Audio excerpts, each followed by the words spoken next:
Saudara-saudari yang terkasih, selamat pagi berkah dalam. Sudahkah kita memberi senyum hari ini?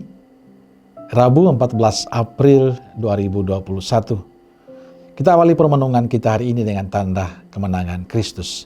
Dalam nama Bapa dan Putra dan Roh Kudus. Amin. Permenungan kita hari ini diambil dari Injil Yohanes bab 3 ayat 16 sampai 21. Salam sukacita, salam sehat, dan jangan lupa untuk selalu bahagia. Tema kita hari ini kasih dan pengorbanan.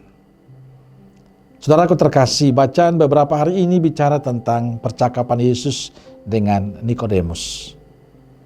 Hari ini kita mendengarkan lanjutan percakapan itu. Dan bagi saya inilah inti dari semua percakapan Yesus dengan Nikodemus. Dalam percakapan hari ini Yesus berkata, begitu besar kasih Allah akan dunia ini, sehingga ia telah mengaruniakan anaknya yang tunggal, supaya setiap orang yang percaya kepadanya tidak binasa. Ini penegasan Yesus yang sangat jelas. Yesus ingin mengajak Nikodemus pada satu hal yang paling penting dalam kehidupan beriman, yakni kasih dan pengorbanan Allah pada dunia. Tujuannya adalah supaya setiap orang yang percaya kepadanya tidak binasa, melainkan beroleh hidup yang kekal. Yesus ingin membuka mata hati Nikodemus yang adalah seorang Yahudi akan kasih Allah ini. Mengapa? Karena hukum Yahudi bicara soal kasih dan pengorbanan, tapi tidak tulus.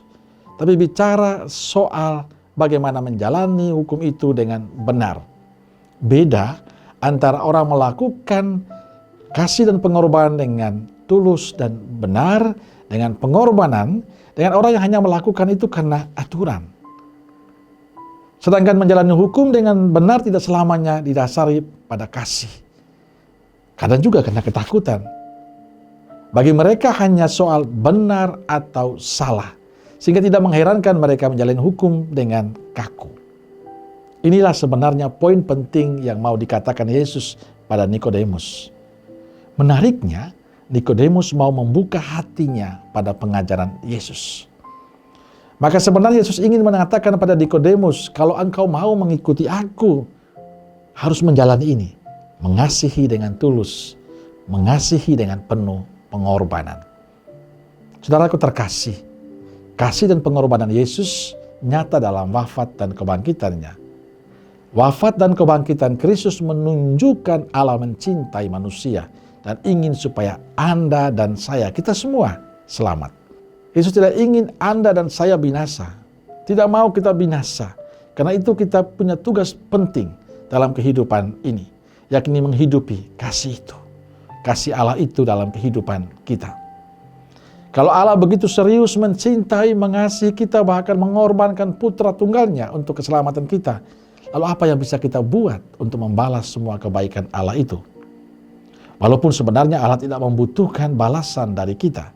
Tapi tanggung jawab sebagai orang yang dicintai, dikasihi oleh Allah menjadi tanggung jawab kita. Maka kita perlu belajar dari Nikodemus. Setelah ia melihat kebaikan dan pengorbanan Yesus, Nikodemus akhirnya meninggalkan masa lalunya dan mengikuti Yesus. Nikodemus ingin lebih dekat dengan Yesus.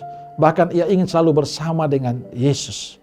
Ia ingin terlibat bersama dengan karya-karya Yesus.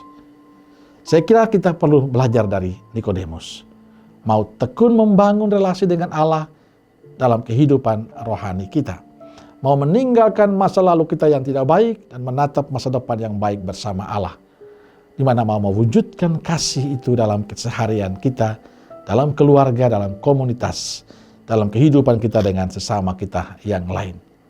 Kita perlu belajar terus-menerus untuk mencintai, mengasihi dengan tulus.